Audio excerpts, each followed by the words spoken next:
Olá, meus queridos, sejam muito bem-vindos à nossa ministração semanal. Que bom que nós estamos juntos para aprender mais uma vez sobre Deus, sobre a sua palavra, queridos, ter o Senhor falando aos nossos corações o quanto é importante nós mantermos esse canal de conexão sempre aberto com o divino, com o nosso Deus Todo-Poderoso, através da sua palavra. Eu tenho certeza que em mais esse mês você vai receber uma palavra do céu para abençoar e ajudar você, queridos, em tudo aquilo que você precisa em sua vida. Conecte-se com Deus, não deixe que essa oportunidade passe. Ouça essa ministração, reflita sobre ela e você vai ter a oportunidade de ouvir o Espírito Santo falando com você diretamente, queridos. E nós estamos entrando no nosso último mês de 2025 e olha só como passou, né? Esse ano passou rápido, assim como as coisas, né, parecem estar sempre aceleradas. E nós estamos aqui ainda, queridos, continuamos trazendo a palavra do Senhor para que seja bênção em sua vida. E nesse último mês eu gostaria de falar um pouquinho sobre o profeta messiânico, né? Desde o meio do ano para cá nós estamos falando um pouquinho sobre alguns profetas para trazer um conhecimento maior daquilo que a palavra do Senhor tem para nos abençoar. E hoje eu queria iniciar falando sobre o profeta Isaías, o profeta messiânico. É o profeta, queridos, que mais fala sobre a vinda de Jesus, o seu reino, os seus sofrimentos ali no Antigo Testamento. Ele fala muito sobre o Messias, sobre o reino que ele ia trazer. Inclusive Isaías 53 fala dos sofrimentos, né, do nosso Senhor e Salvador Jesus Cristo, pelo qual ele passou. Então ele é considerado o evangelho do Antigo Testamento. É um tipo de evangelho do Antigo Testamento profetizando sobre a chegada de Jesus. Isaías, que foi um profeta naquele tempo, ele profetizou dentro de alguns reinos, né, dentro de alguns reinados, dentro de uma agitação política muito grande, porque no tempo dele, os assírios, né, os babilônicos, eles estavam se levantando como um império, e eles estavam conquistando tudo ao seu redor, e estavam também em cima de Israel, das cidades vizinhas, de Judá, do reino de Judá, né, que naquele tempo eram dois reinos, Israel e também o reino de Judá, eram separados. E então ele estava lá profetizando sobre essas nações, sobre este momento. Ele era um aristocrata, ele era da família real ali, ele estava junto do governo, ele era casado, tinha 2 filhos, e ele foi martirizado pelo filho de Ezequias, Manassés, querido. Ele foi cerrado ao meio. Foi o tipo de martírio pelo qual Isaías passou, esse grande homem de Deus, que deixou, querido, um legado, que deixou profecias maravilhosas, que foi usado pelo Espírito Santo para nos ensinar e ensinar até hoje. Um grande homem de Deus, que tem muito a acrescentar em nossas vidas, porque a palavra dele não é simplesmente dele, como nada na Bíblia é, né, das pessoas que escreveram simplesmente, mas é do próprio Deus, do Espírito Santo, trazendo algo especial aos nossos corações. E Isaías, ele profetiza contra Israel, que era um reino, contra Judá, um outro reino, e contra as nações também que estavam ao seu redor, por causa da impiedade, da iniquidade, do pecado grandioso, da grande maldade desses povos. Então ele está falando contra esses povos e ele chama Israel, chama Judá ao arrependimento, queridos, diante do Senhor. Então ele fica justamente nesse trabalho de apontar os erros, de acusar. O Senhor tinha levantado ele para isso, para ele colocar o dedo na ferida realmente, e em contrapartida chamando as pessoas ao arrependimento, chamando as pessoas para que eles pudessem estar mais próximos do Senhor. Inclusive, no capítulo 1, ele já abre fazendo uma acusação contra o reino de Israel e falando que eles se parecem com Sodoma e Gomorra, queridos. E falando também que o Senhor estava cheio de todos os rituais, sacrifícios, as luas novas, os sábados dele, toda aquela estrutura religiosa que eles seguiam, mas que eles seguiam apenas de maneira externa, né, com uma grande hipocrisia. Eles seguiam simplesmente de maneira mecanizada, já não servia para Deus, porque o que Deus quis desde o começo da humanidade nunca foi que o homem ele ficasse seguindo tradições, seguindo costume, ligado a simbolismos, que ele simplesmente fizesse coisas externas e mecanizadas, querido. Ainda hoje, um grande pensamento das pessoas que estão dentro das religiões é que basta fazer as coisas que a religião manda, a tradição manda, o costume manda de maneira mecanizada. E nunca foi esse o objetivo do Senhor. Quem conhece Deus, quem realmente se preocupa em se aprofundar dentro do relacionamento com o Espírito Santo, vai entender que as tradições, os costumes, os rituais são apenas um meio para que a gente possa chegar ao objetivo, que é nós entregarmos o nosso coração verdadeiramente a Deus e podermos ter um relacionamento profundo com Ele, e esse relacionamento impactar e mudar a nossa vida. Agora, fazer por fazer, querido, qualquer pessoa pode fazer, né? Como Isaías aponta aqui no seu livro, e isso não chega ao coração de Deus, pelo contrário, ele fala que Deus estava enojado com aquele monte de ritual, aqueles sacrifícios que eles faziam, ou seja, todo o culto judaico deles, todo aquele culto que eles prestavam a Deus, Deus estava enojado com aquilo. Olha que coisa. Por quê? Porque eles faziam de maneira mecânica, eles faziam sem sentido, eles faziam por tradição, por fazer, eles acabavam de fazer aquilo com um coração cheio de pecados e voltavam a praticar os mesmos pecados. E o Senhor, ele aponta logo no começo desse capítulo essa necessidade de as pessoas pararem com este culto hipócrita, com esse culto simplesmente de tradições, costumes, rituais religiosos, e passarem verdadeiramente a fazerem algo de coração. Ele expõe isso, falando que as pessoas deveriam ajudar os mais necessitados, deveriam castigar as pessoas que eram más, porque essas atitudes refletiriam justamente um coração voltado a Deus, porque tudo que Deus quer é que nós, dentro de um relacionamento verdadeiro com Ele, possamos ter também um verdadeiro relacionamento com o nosso próximo, queridos. É sempre assim, não tem como a gente ter um relacionamento positivo em todos os sentidos com o nosso próximo se eu não tenho um relacionamento profundo e verdadeiro com Deus, porque é o amor dele que abastece o meu coração para que eu possa amar o próximo. É por isso que os dois mandamentos que Jesus traz para nós é primeiro amar a Deus e para depois amar o seu próximo, porque não dá para amar o próximo sem amar a Deus. Nós não estaremos amando ele de maneira completa e verdadeira. Então Isaías ele fala um pouco sobre isso, mas ele também deixa sempre aberto, querido, sobre a graça do Senhor. E mesmo no capítulo 1, aonde ele acusa e traz essa cobrança sobre aquela nação que estava tão desviada do Senhor, que estava andando por caminhos de tanta maldade, ele ainda traz também a graça do Senhor sobre eles, se eles se convertessem, se eles se arrependessem. Esse é o nosso Deus, que nós temos que aprender a lidar com Ele. O Senhor, Ele nunca está simplesmente voltado para nos castigar, esperando que a gente cometa o primeiro erro, não. Diante de tudo que nós fazemos, e olha que nós fazemos muitas coisas erradas, quem é que nunca pecou? Quem é que não peca diariamente?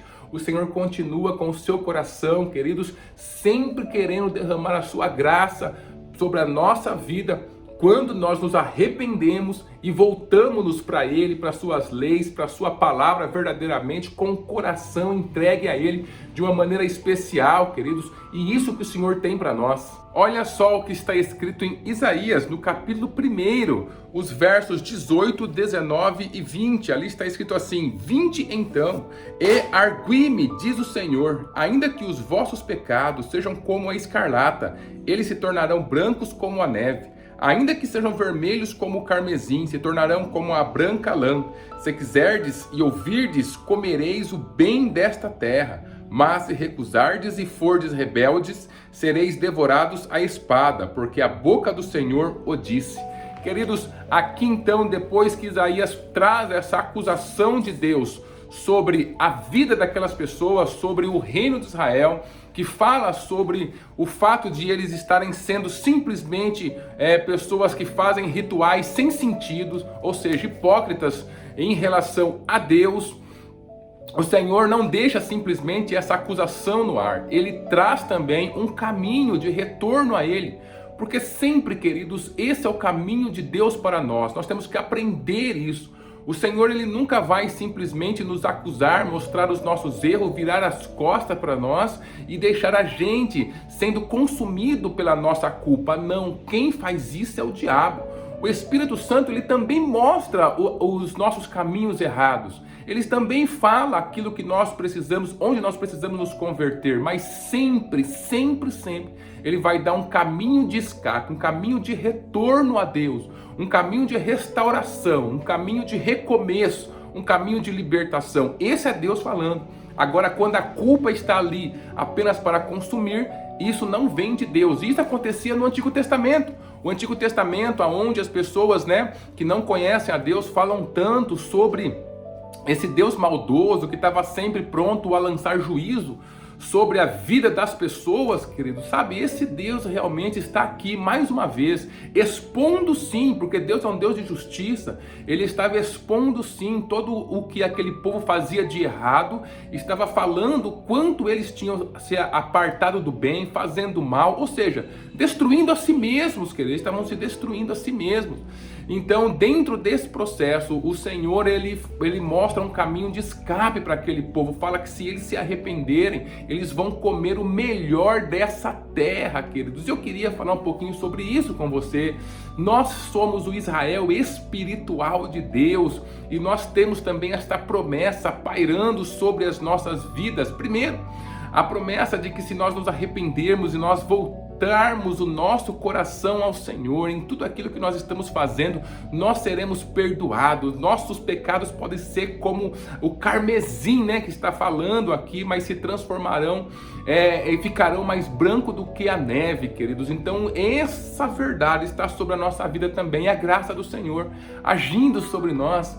Então, quando nós fazemos isso e nós nos voltamos ao Senhor, Ele nos promete que nós teremos o melhor dessa terra. Agora eu te pergunto, será que aquelas pessoas que estavam fazendo toda aquela maldade, dentro do povo de Israel, será que eles não estavam perseguindo também o melhor dessa terra?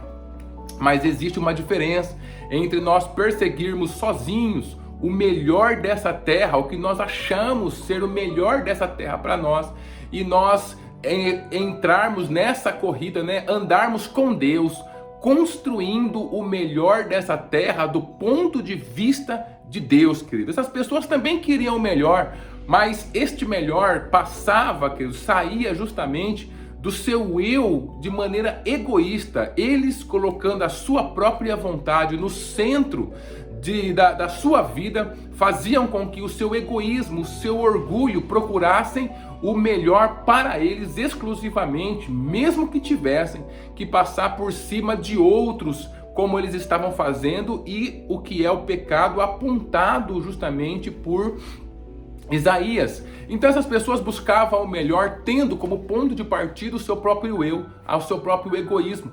E é justamente o que acontece nas nossas vidas, na nossa sociedade hoje, querido. Todas as pessoas, independente de com quem você converse, da ideologia que a pessoa tem, de que religião ela sempre está buscando o melhor para ela. Mas o que significa ter o melhor dessa terra?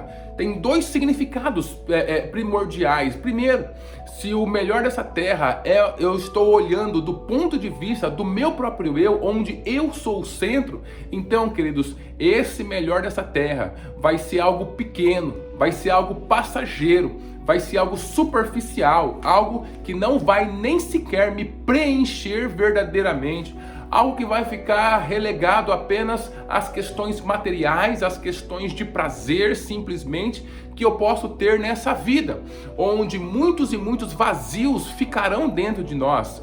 O melhor dessa terra também, queridos, vai significar, se eu sou o centro dessa busca, se o meu orgulho, o meu egoísmo é o centro dessa busca, vai fazer com que também eu passe por cima de qualquer pessoa que ficar entre eu e aquilo que é o meu objetivo, que eu acho ser o melhor para mim. Seja meus familiares, seja meu cônjuge, seja quem quer que seja, eu sempre vou passar por cima, porque eu estou buscando o melhor para mim.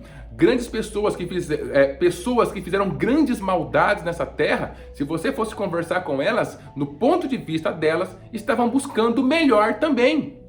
Mas o Senhor ele fala, querido, que se nós nos arrependermos, se nós estivermos com o nosso coração voltado para Ele, Ele vai dar o melhor dessa terra para nós. O Senhor, Ele sempre tem o melhor para nós. É por isso que Ele nos convida a construir um relacionamento com Ele, querido, porque Ele sabe o que é melhor para nós, o melhor para quem tem Deus como centro gerador de vida dentro de si, queridos, é justamente o melhor que vai fazer com que a nossa vida cresça integralmente. É o melhor, querido, que quando as coisas estão boas, nós estamos com o coração gratos diante do Senhor. Mas não é só isso que nós vivemos, nós entendemos também como o melhor de Deus quando nós passamos por provações, por exemplo, que nos desenvolve para que a gente possa atingir a maturidade que Deus tem para nós.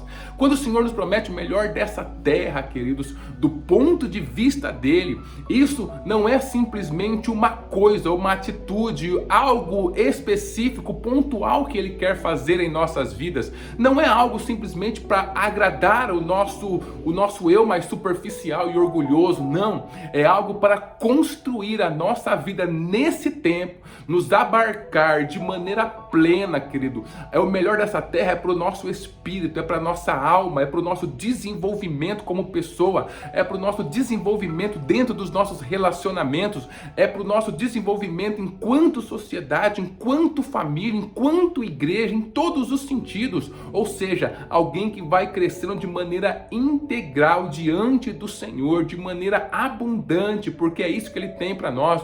O melhor dessa terra não é apenas aquilo que vem a nós para esse tempo, mas é aquilo que o Senhor nos ajuda a produzir como legado para as pessoas que vêm da próxima geração e estão com os seus olhos em nós. Então, queridos, quando nós estamos integrados na vontade do Senhor, então o melhor dele sempre estará como um valor incessante sobre as nossas vidas, independente das circunstâncias pelas quais nós passamos. Em todos os momentos, qualquer tipo de circunstância está sempre produzindo, do ponto de vista de Deus, o melhor dessa terra para nós. Então, qual melhor você quer?